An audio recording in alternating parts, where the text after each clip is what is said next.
Periyar Maniamma Institute of Science and Technology, Thanjavur. Civil Engineering with specialization in GIS and remote sensing and more.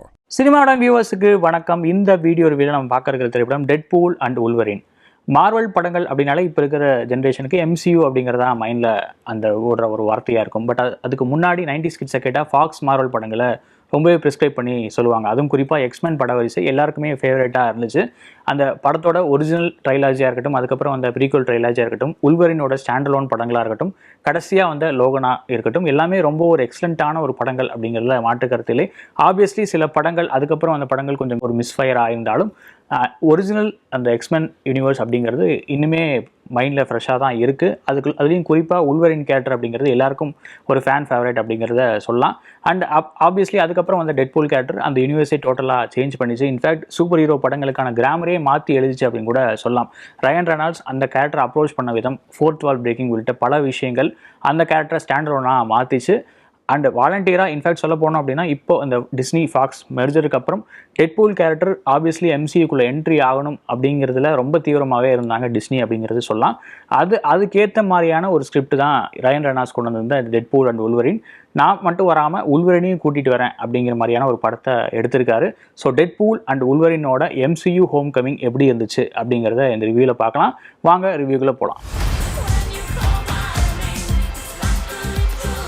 படத்தோட one line என்ன அப்படிங்கிறத பார்த்தலாம். Wade Wilson Deadpool character 2018 Avengers டீமில் சேரணும் அப்படிங்கிறதுக்காக Happy ஹோகனை போய் பார்க்க போகிறாரு. பட் அன்ஃபார்ச்சுனேட்லி அவரோட அப்ளிகேஷன் வந்து ரிஜெக்ட் ஆகிடுது. அவெஞ்சர்ஸ்க்கு நீ இன்னும் தகுதி பெறலை அப்படின்னு சொல்லி அவரை திருப்பி அனுப்பிச்சிடுறாங்க.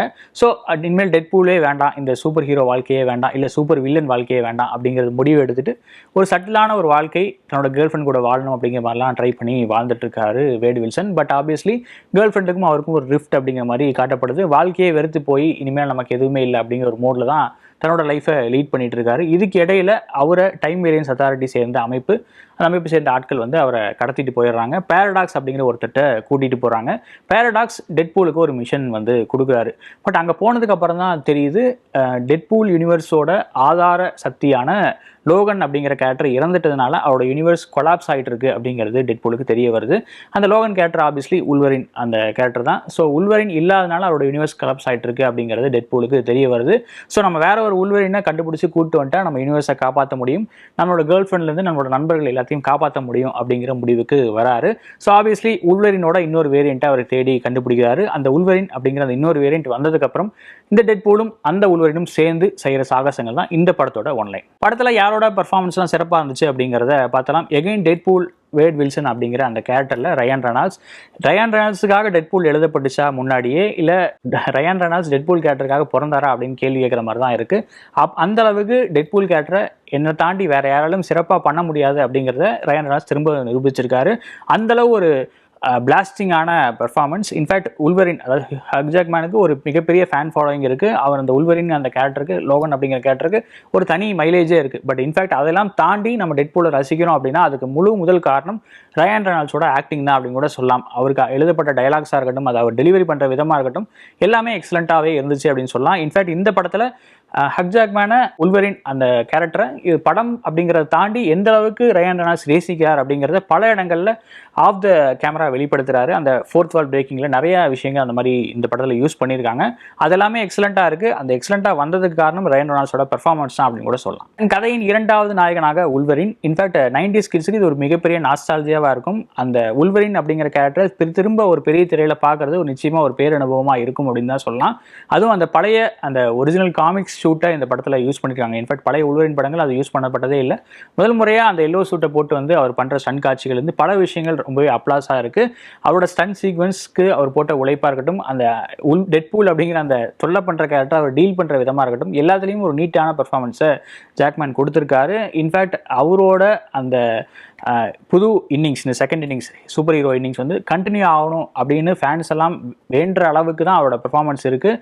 ஸோ அந்த அளவு ஒரு மைலேஜை இந்த படத்தில் கடத்தியிருக்காரு. நிச்சயமாக அந்த சூட்டை அவர் கழட்ட மாட்டார் அப்படிங்கிறத நானுமே நம்புகிறேன். அடுத்த படத்தோட பிரதான வில்லி யார் அப்படின்னு பார்த்தா எக்ஸ்மென் யூனிவர்ஸில் சார்ல்ஸ் சேவியர் அப்படிங்கிற ஒரு பேர் எல்லாருக்குமே ஞாபகம் இருக்கும். இன்ஃபேக்ட் உல்வரினுக்கு அப்புறம் அதிக ஃபேன்ஸ் ஃபாலோயிங் இருக்கிற கேரக்டர் ஒரு சார்ல்ஸ் சேவியர் தான் அப்படின்னு கூட சொல்லலாம். அப்படியான ஒரு கேரக்டரோட twin sister, evil twin sister அப்படிங்கிற மாதிரிலாம் காமிக்ஸ் புக்கில் சொல்லுவாங்க.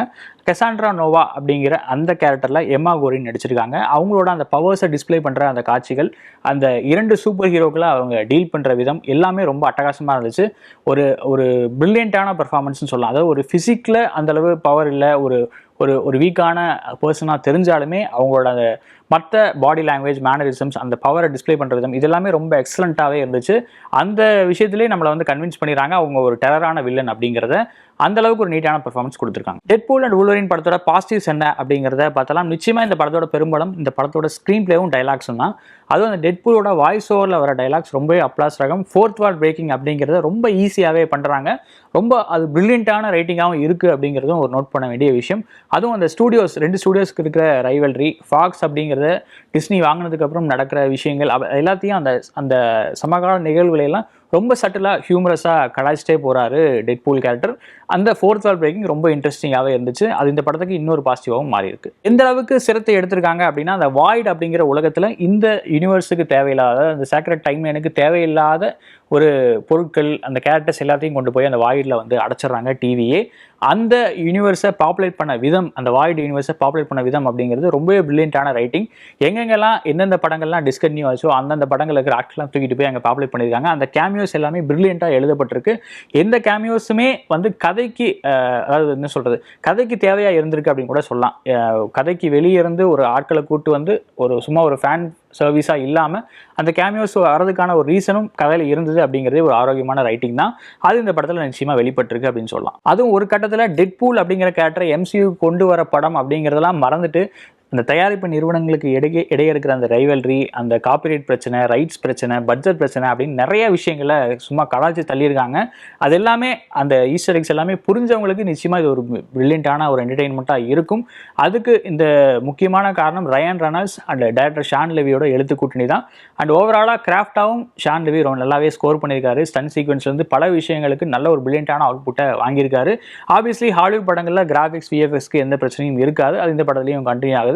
எங்கேயுமே ஓவர் போர்டா போகாம பேட்சியா இல்லாம இந்த கதைக்கு தேவையான விஷயங்களை சிறப்பாகவே கொண்டு வந்திருக்காங்க. அதுவும் குறிப்பா டெட்பூலோட அந்த ஆரம்ப கட்ட அந்த ஸ்டன் சீக்வன்ஸ், அந்த கிரேவியார்டில் நடக்கிற அந்த ஸ்டன் சீக்வன்ஸ் ரொம்பவே பிரில்லியண்டான எக்ஸிகியூஷன். அடுத்ததாக time variance authority, sacred time line, time travel அப்படின்னு நிறைய விஷயங்கள் படத்துக்குள்ள இருந்தாலும் அதெல்லாம் ஓவர் போர்டா போகாம எங்கேயுமே நம்மளை குழப்பாம இந்த கதைக்கு என்ன தேவையோ, டெட்பூல் யூனிவர்ஸுக்கு என்ன தேவையோ அதை மட்டுமே சிறப்பாக கொண்டு வந்திருக்காங்க.